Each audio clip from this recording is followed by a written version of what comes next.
शिवसेना शिंदेगट नेते संजय शिरसाट यांनी पत्रकार परिषदेत केंद्रीय अर्थसंकल्पावर प्रतिक्रिया देताना सर्वसामान्य करदाते आणि महिलांसाठी अधिक सवलती अपेक्षित होत्या असे मत व्यक्त केले। हायस्पीड रेल्वे प्रकल्पामुळे महाराष्ट्राच्या प्रगतीला वेग मिळेल, तसेच मुलींसाठी वसतिगृहाचा निर्णय स्वागतार्ह असल्याचे त्यांनी सांगितले। येत्या काळात अर्थसंकल्पात काही फेरबदल होण्याची शक्यता असल्याचेही शिरसाट म्हणाले। राष्ट्रवादी काँग्रेसच्या अध्यक्षपदावरील वादावर बोलताना त्यांनी पक्षाच्या कार्यकारिणी बैठकीनंतरच अध्यक्षपदाची घोषणा होईल आणि सध्या घाई होणार नाही असे स्पष्ट केले। अजित पवार यांच्या विमान अपघाताबाबत सखोल चौकशी होणार असून ब्लॅक बॉक्स आणि सीसीटीव्ही फुटेजमधून सत्य समोर येईल असा विश्वास त्यांनी व्यक्त केला। सामनावरील टीकेला उत्तर देताना शिरसाट म्हणाले की भूतकाळ उकरून काढण्यापेक्षा पुढे काय होणार आहे याकडे लक्ष दिले पाहिजे। तसेच खुर्ची जिंकली माणूस हरला ही आपली भावना असल्याचे त्यांनी ठामपणे सांगितले। देवेंद्र फडणवीस प्रचार करणार नाहीत हा निर्णय योग्य असल्याचे सांगत आम्हीही शांततेत प्रचार करणार असल्याचे शिरसाट यांनी स्पष्ट केले।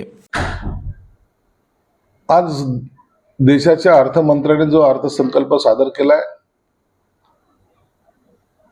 आम्हाला असं वाटत होतं की सर्वसामान्य जो करदाता आहे ना त्याला थोडी सवलत द्यायला हवी होती।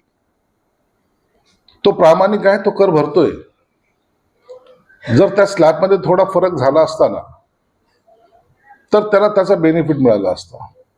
हे करदाते कोण आहेत? हे कर्मचारी आहेत, छोटे व्यापारी आहेत, जे रेग्युलरली टॅक्स पेयर आहेत। हा स्लॅब थोडा वाढवला पाहिजे होता। महिलांचा आहे, महिलांच्या ह्याच्यामध्ये थोडस आणखीन सवलत दिली असती तर उत्पन्न हे वाढलंच असतं। परंतु तरी त्यांनी जे काही घोषणा केली, मला वाटतं त्या अनुषंगाने थोडं 1 कोटीपर्यंतचे जे काही ज्यांच्याकडं बेनामी संपत्ती आहे त्याला आता शिक्षा नाही पण दंड आहे। दंड तोही 30% ठेवला म्हणजे टोटली 60% दंड त्यांना पडणार आहे, असं एकंदरीत चित्र आता तरी दिसतंय।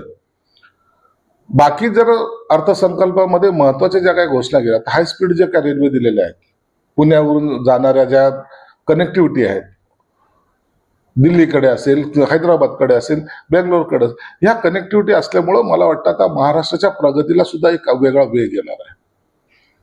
खास करून मुलींसाठी प्रत्येक जिल्ह्यामध्ये एक हॉस्टेल जे निर्माण करायचं ठरवलंय, हा संकल्प सुद्धा एक चांगला आहे। म्हणून हे बजेट त्या दृष्टिकोनातून सर्व बाबींना लक्षात ठेवून केलेला हा अर्थसंकल्प असं म्हणायला हरकत नाही। जेव्हा पुन्हा एकदा याच्यावर चर्चा होईल, बजेटवर जेव्हा डिस्कशन होईल, त्यानंतर सुद्धा यामध्ये काही फेरबदल होण्याची शक्यता नाकारता येत नाही। म्हणून आता 1-2 दिवस जे आहे बजेटची चर्चा, याच्यानंतर खऱ्या अर्थानं बजेट नेमकं कसं आणि काय झालं हे आपल्याला पाहायला मिळेल। तर राष्ट्रवादी काँग्रेसचे नेते अजित पवार यांचं दुर्दैवी निधन झाल्यानंतर त्या पक्षाचा अध्यक्ष कोण असावा अशी चर्चा होती। काल राज ठाकरेंनी ट्विट केलं की पाटील त्या पक्षाचा अध्यक्ष असावा, पटेल नसावा, परंतु आज पियुष गोयल म्हणले की प्रफुल्ल पटेल त्याचे अध्यक्ष झाले, परंतु तटकरे यांनी ती नाकारले। नाही, पियुष गोयलने जे काही त्याने कशाच्या बेसवर कोणत्या आधारावर त्यांनी त्या प्रफुल्ल पटेलला राष्ट्रीय अध्यक्ष केलं मला माहित नाही, परंतु स्वतः प्रफुल्ल पटेलांनी त्या गोष्टीचा नकार दिलाय, इन्कार केलेला आहे की अशी कोणतीही निवड माझी झालेली नाही। पण मला वाटतं या वादावर पडदा पडला पाहिजे। त्यांच्या कार्यकारिणीचे राष्ट्रवादीच्या अजितदादाच्या गटाची जेव्हा काही बैठक होईल त्या कार्यकारिणीच्या नंतरच या अध्यक्षाची निवड मला वाटतं घोषणा ही केली जाईल।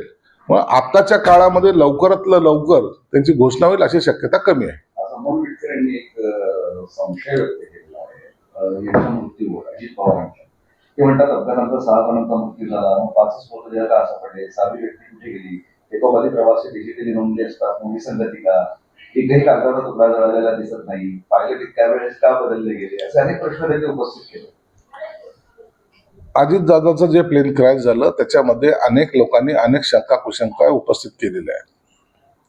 सरकारने सुद्धा याची दखल घेतलेली आहे। कागद का जळाले नाही, सीट तशीच का राहिली, मग जर डेड बॉडी म्हणजे माणूस जळू शकतो, सीटला का लागली नाही, असे अनेक प्रश्न आहेत। मुळामध्ये ते लँड तिकडं कसं झालं इथपासून ते ज्यांचे मृत्यू झाले त्या तिथपर्यंत मला वाटतं याची चौकशी होईल। आता ब्लॅक बॉक्स तो काही भेटलेला आहे, त्याच्यातून काही निष्पन्न होईल आणि या सर्व गोष्टीला तरी नाही म्हणलं तर ज्या स्पीडने ते चौकशी करतायत, मला 2-4 दिवसामध्ये याचं स्पष्टीकरण समोर येण्याची शक्यता आहे. पण खूपच संशय व्यक्त केला जातो. आता संशय हा येतोय ना, प्रत्येकाला संशय येतो. प्रत्येक जण आपापल्या अँगलने त्या ऍक्सिडेंटकडे पाहत आहे. ते एवढं क्रॉस होऊन ते कोसळलं कसं? जिथं ऍक्सिडेंट झालाय त्याच्या एक्झॅक्ट समोर दुसऱ्या साईडला रस्त्याच्या पलीकडे एक पेट्रोल पंप आहे. तिथून त्या सीसीटीव्ही फुटेज मधून जो काही पिक्चर समोर आलेला आहे तो वेगळा आहे. म्हणून याची चौकशी होणं गरजेचं आहे आणि सरकारने ते मान्यही केलेलं आहे. त्या पद्धतीने त्याची चौकशी सुद्धा होते. सर, एक महत्वाचं आहे की हा सामनामध्ये घेऊन आलाय. आता त्यांनी काय म्हणजे या वर्षात की जर शरद पवारांनी मनात आणलं असतं तर अजित पवार मुख्यमंत्री झाले असते. आता लिहिलंय त्यांनी. आता ह्या जर तरला काही अर्थ नाहीये. त्यावेळेला शरद पवार जे अजितदादा ते एकत्र होते त्या टायमाला यांची सदस्य संख्या जास्त होती. परंतु का मुख्यमंत्री केलं नाही, का टाळलं, कोणती महत्वाची खाते घ्यायची होती, हे सगळे प्रश्न आता इतिहास जमा झालेले आहेत. म्हणून त्या भूतकाळाचा आता या वर्तमान काळाशी संबंध जोडणं मला वाटतं योग्य नाही. झाली घटना तर विसरून जायला पाहिजे. आता नवीन काय घडणार आहे याकडे आपण लक्ष देऊया. सामनाने हे टायमिंग का साधावं यावेळेस? आता शरद पवारांवर दोष द्यायचा की शरद पवारांमुळं काही आणखीन घडलंय असं जर त्यांना सुचवायचं असेल तर तो सामना आहे. तो कुणावरही आरोप करायला मागे पुढे पाहत नाही. त्यांच्या वेळेनुसार त्यांच्या गरजेनुसार प्रत्येकाला टार्गेट करणं हे सामना पेपरच्या माध्यमातून उबाठाचे लोक करत असतात. म्हणून आता त्या कडीला ऊत आणल्यासारखा, शिळ्या कडीला ऊत आणल्यासारखा प्रकार आज सामन्याने केलेला आहे. अजित पवार यांच्या निधनामुळे यंदा जिल्हा परिषद निवडणूक प्रचार न करण्याचा निर्णय देवेंद्र फडणवीस यांनी घेतला. तुमचे पक्षाचे नेते एकनाथ शिंदे प्रचार करणार. देवेंद्र फडणवीसने जो काही निर्णय घेतलाय तो भावनेच्या याच्यामध्ये निश्चित घेतलाय. त्यांचं स्वागत आहे, चांगला निर्णय आहे. आम्ही पण अजितदादाचे निधन झाल्यानंतर प्रचारामध्ये ढोल वाजवणे, फटाक्याची आतिषबाजी करणे किंवा हार पुष्पगुच्छ देणे हे सुद्धा आम्ही सगळं टाळलेलं आहे. आणि म्हणून शांततेने प्रचार करण्याचं धोरण आम्ही अवलंबलेलं आहे. रोहित पवारांचं एक वाक्य आहे. ते म्हणतात त्या मुख्यमंत्री झाल्या ठीक आहे, हरकत नाही, पण आम्ही त्यांना शुभेच्छा देऊ शकत नाही. आनंद आहे पण शुभेच्छा देऊ शकत नाही. रोहित पवारांच्या शुभेच्छा त्यांनी द्याव्यात का न द्याव्यात यापेक्षा त्यांना बोलवलं नाही यावर त्यांची असलेली नाराजगी आहे. म्हणून आता तर कुटुंबाचा अंतर्गत कलह आता कुठपर्यंत जातं हे पाहावं लागेल. रोहित पवारांनी अशा वेळेला असा ट्विट करणं मला वाटतं योग्य नाही.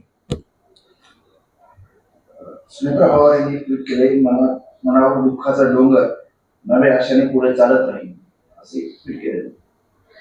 निश्चित आहे, एका महिलाचा पती जेव्हा जातो त्या टायमाला दुःखाचा डोंगर हा असतोच, हे बर्डन हे असतंच. परंतु राजकारणामध्ये वावरताना त्यांना आणखीन काय काय जाणीव झाल्यात हे ते सांगू शकतात. म्हणून लवकर झालेला शपथविधी त्याच्यानंतरच्या आता होणाऱ्या घटना या कशा असतील तर हे पाहावं लागेल. म्हणून आज त्यांच्या त्या घटनेवर किंवा त्यांच्या त्या वक्तव्यावर आता टिप्पणी करणं उचित नाही. तुम्ही काय वक्तव्य केलं होतं की माणूस केहरली आणि खुर्ची जिंकली, त्यावर जोरदार टीका होतीये. शेतकरी म्हणाले असं बोलाल तर आम्ही तुम्हाला तसंच उत्तर देऊ. बावनकुळे सुद्धा म्हणाले की असं बोलायला नको मित्र पक्षाने. शेवटी तो त्यांचा अंतर्गत प्रश्न आहे, दुःख आहे. तुमच्या वक्तव्यावर हे बघा, जे मला वाटलं, जे माझ्या मनाला वाटलं ते मी बोललेलो आहे.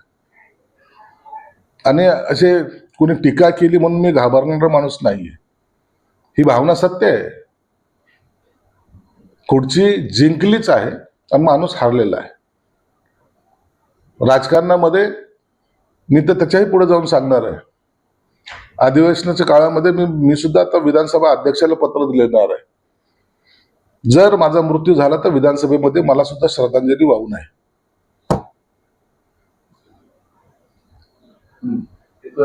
शिखर बँक घोटाळ्याचा विषय आहे. ईडीचा तपासही चालू आहे, केस आहे आणि त्या सुनेत्रा पवार यांच्या कंपनीचं नाव आहे त्याचा प्रश्न विचारला की इकडे शपथ घेत आहे आणि इकडे त्यांचं तिकडे नाव पण आहे त्या केसमध्ये. आता केसमध्ये नाव आहे, त्याची चौकशी चालू आहे, जे काय होईल ते होईल. सगळ्याच गोष्टी एका ॲट ए टाइम समोर काढणं मला वाटतं योग्य नाही. प्रत्येक गोष्टीला वेगवेगळा त्याला अँगल आहे. चौकशी हा एक वेगळा भाग आहे, राजकारण वेगळा भाग आहे, आणि आजच्या परिस्थितीमध्ये ह्या सर्व गोष्टी उकरून काढून त्याच्यावर भाष्य करणं म्हणजे एक कन्फ्युजन तयार करण्यासारखा प्रकार आहे. जी चौकशी चालली ते त्यांच्या पद्धतीने चालू द्या. जेव्हा केव्हा त्याच्या चौकशीचा निर्णय येतील त्या टायमाला त्या वेळेला तो जो काही निर्णय होईल तो सरकार निश्चित घेईल. पार्थ पवारला राज्यसभेवर पाठवल्यावर भाजपची नाराजी आहे असं दिसतंय, त्यामुळे त्यांनी जय पवारचं नाव सुचवलंय असं चर्चा सुरू आहे. थोड्या वेळ वाट पहा, या 8 दिवसामध्ये या सगळ्या गोष्टीचं उत्तर आपल्याला मिळतील. आज त्याच्यावर भाष्य करणार नाही.